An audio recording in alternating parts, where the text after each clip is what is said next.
I did not cry.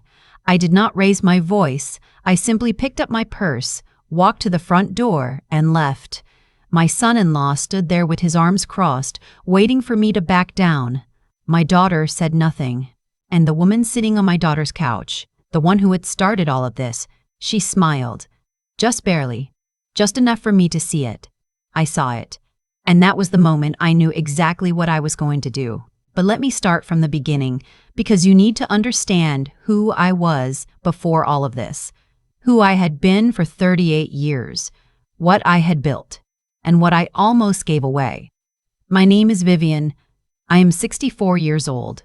I live in a 2-story colonial in Fairfax County, Virginia, the same house where I raised my daughter, where my husband Frank mowed the lawn every Saturday morning until the spring he got too sick to hold the mower handle.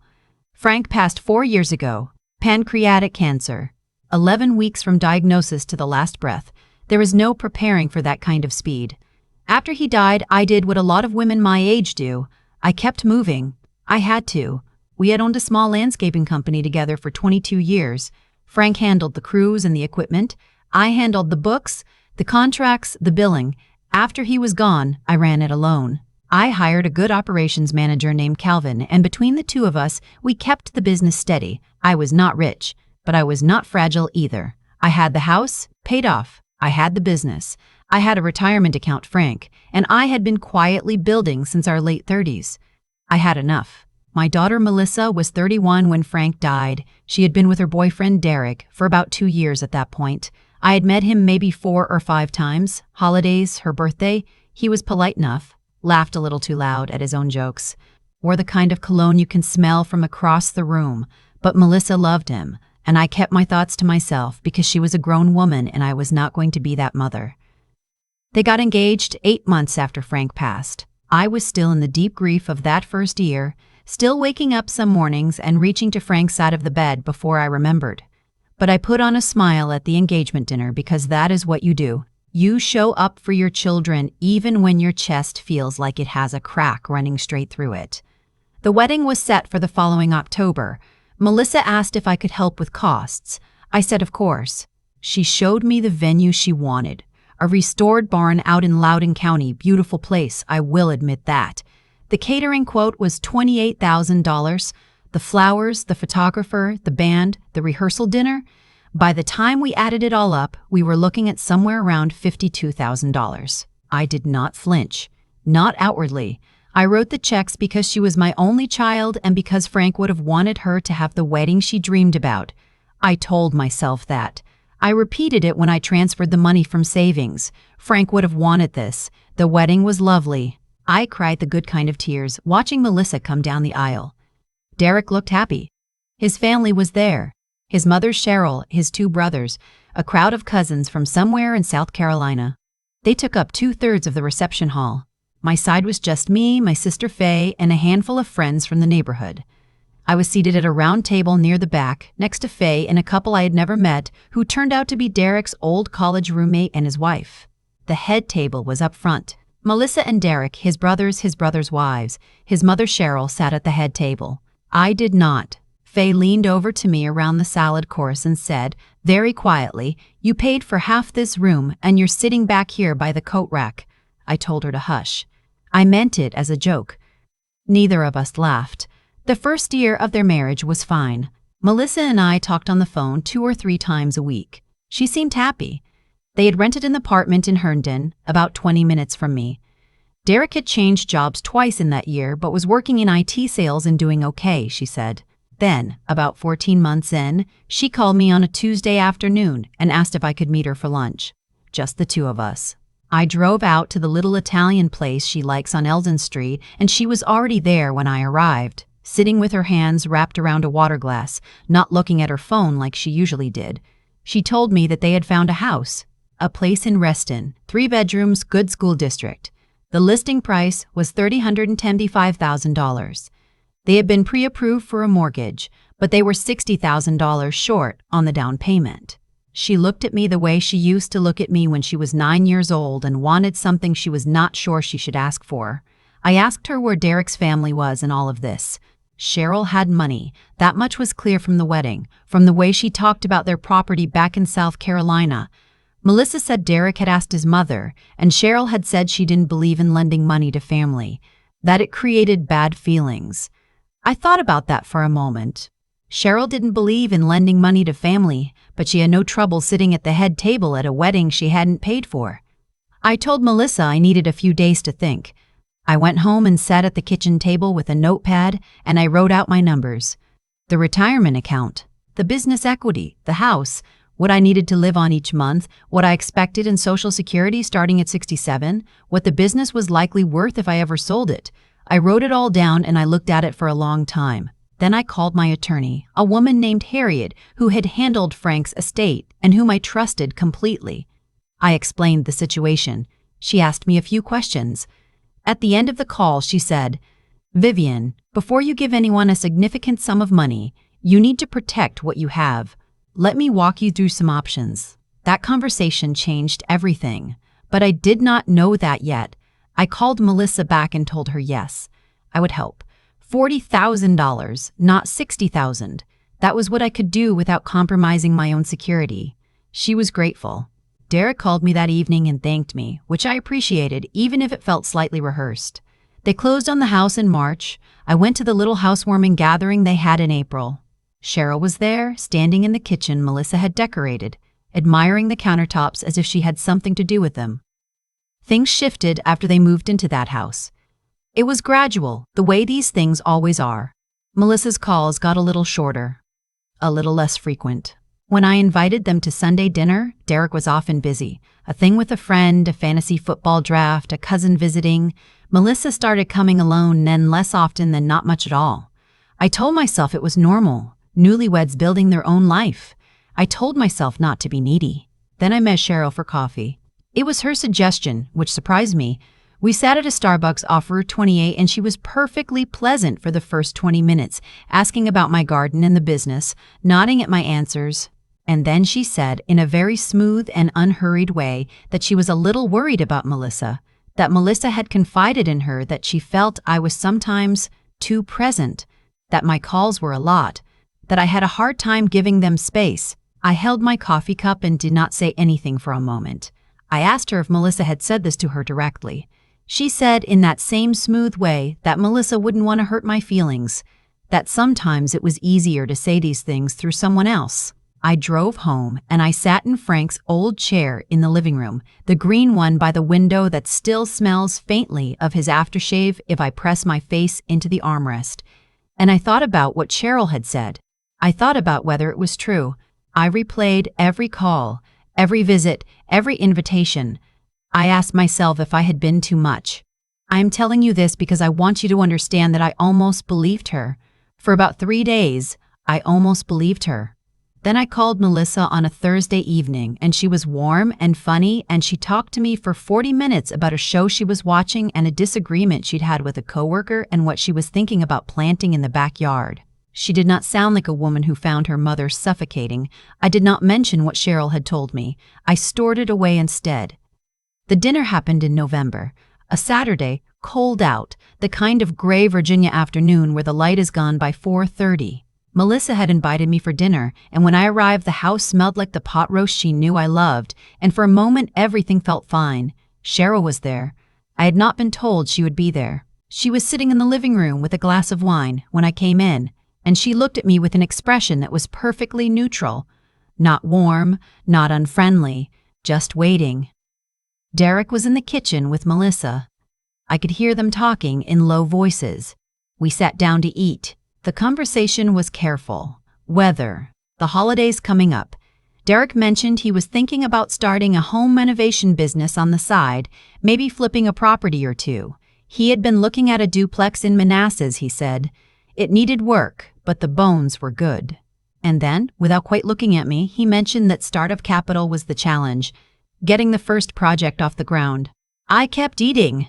Cheryl said that it sounded like a very smart investment, that Derek had always had a good head for this kind of thing. Melissa was very quiet. I asked Derek how much capital he was talking about. He said casually, like we were discussing the weather again, that he figured $35,000 would get the first renovation started, that it would be a loan, of course, with returns once the property sold. I put my fork down. I said I would have to think about it.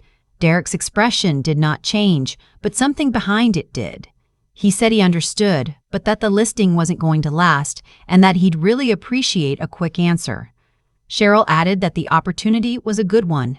That family should support each other. I looked at her when she said that. I looked at her for just a second longer than was comfortable.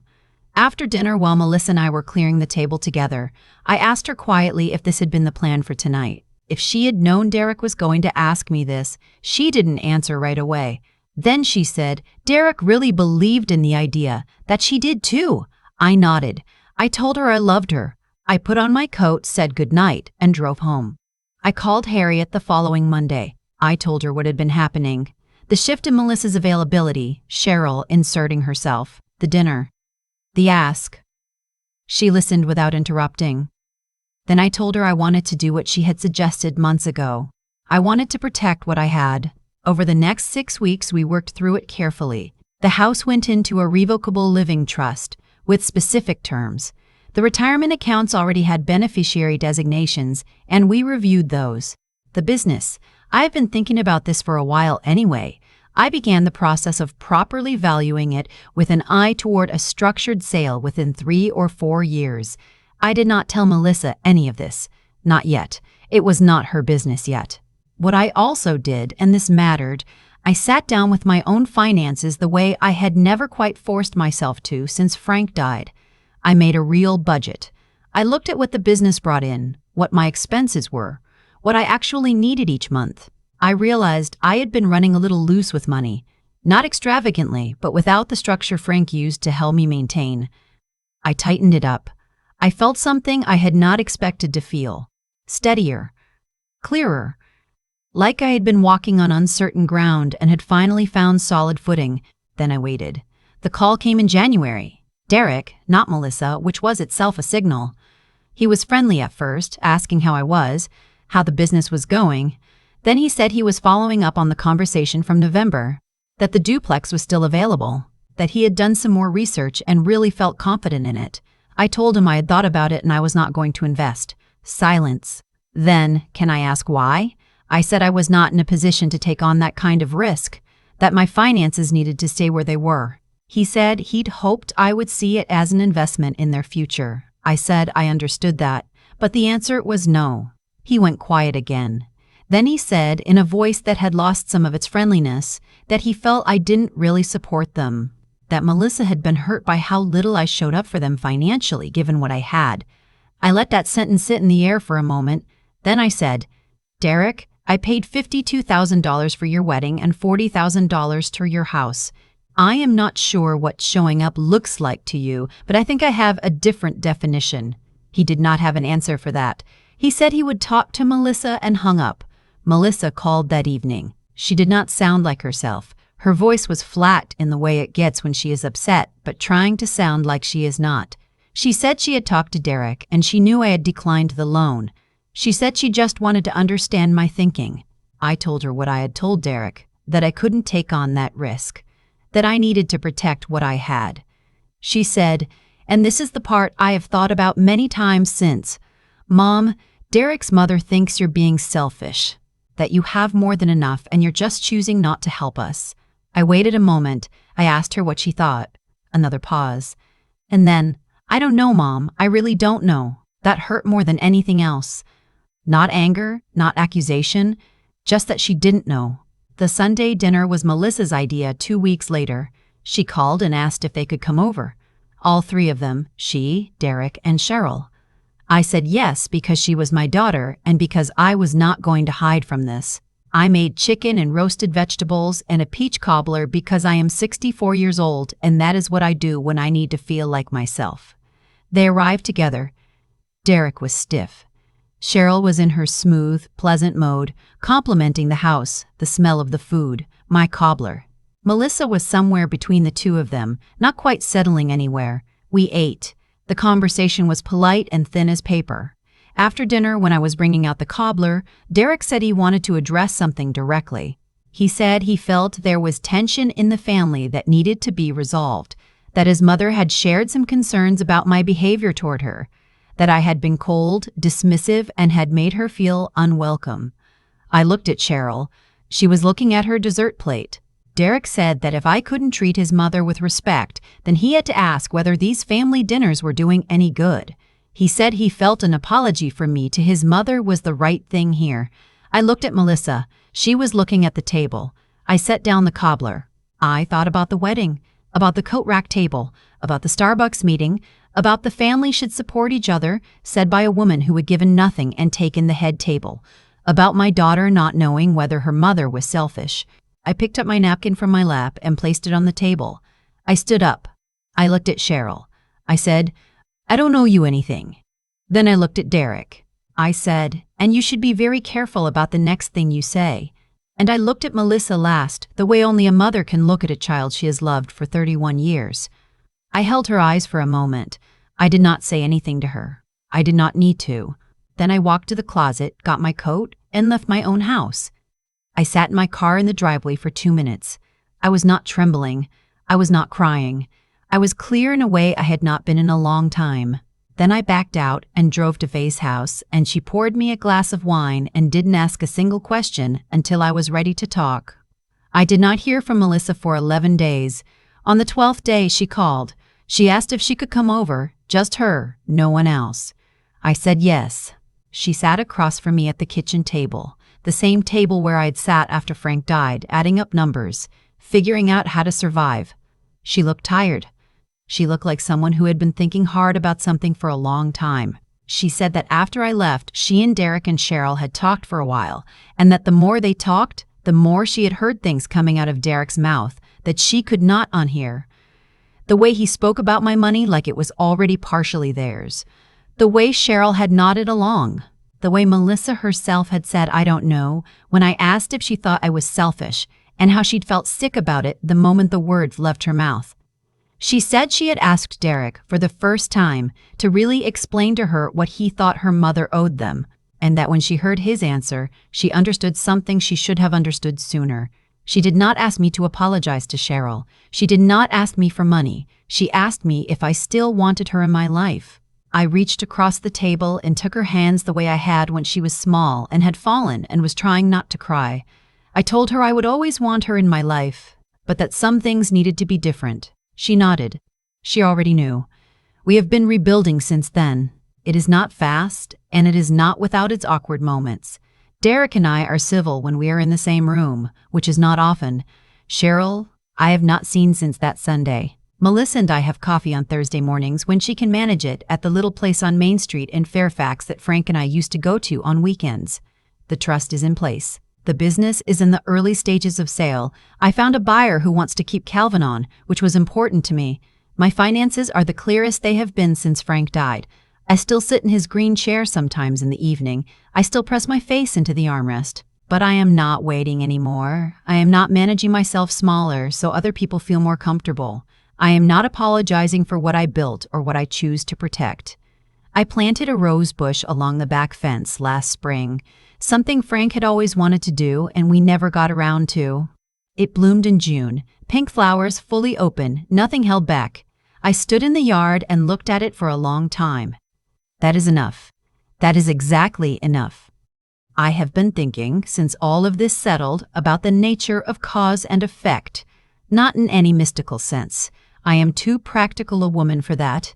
But in the plain, observable way that life tends to work when you pay close enough attention. Derek did not end up with my house. He did not get the $35,000 for the duplex. He did not get anything beyond what I had already given freely before I understood what was actually happening. And here's the thing about that. I do not believe his outcome was punishment. I believe it was simply the result of the choices he made, meeting the choices I finally made. That is how it works. Not fate. Not karma in the religious sense. Just cause and effect. Playing out the way it always does when you stop interrupting it by giving people what they have not earned. Cheryl sat at a table I paid for and called me selfish to my daughter's face, and I let it happen for a while because I was trying to be gracious. Because I did not want to be that mother-in-law, that difficult woman, that problem. What I have come to understand is that the decision to stay quiet was not grace. It was fear dressed up as grace. And fear over time costs you more than any confrontation ever would. Melissa said to me that Thursday morning at the coffee shop we used to go to with her father, that the moment she was most ashamed of was saying, "I don't know, Mom," when I asked if she thought I was selfish. She said she had known the answer. She had known it while she was saying it. She just hadn't been ready to say it out loud, because saying it out loud would have required her to look clearly at what she had allowed to happen in her own home. That kind of honesty, the kind that costs you something, is what I mean when I talk about intelligence. Not book intelligence.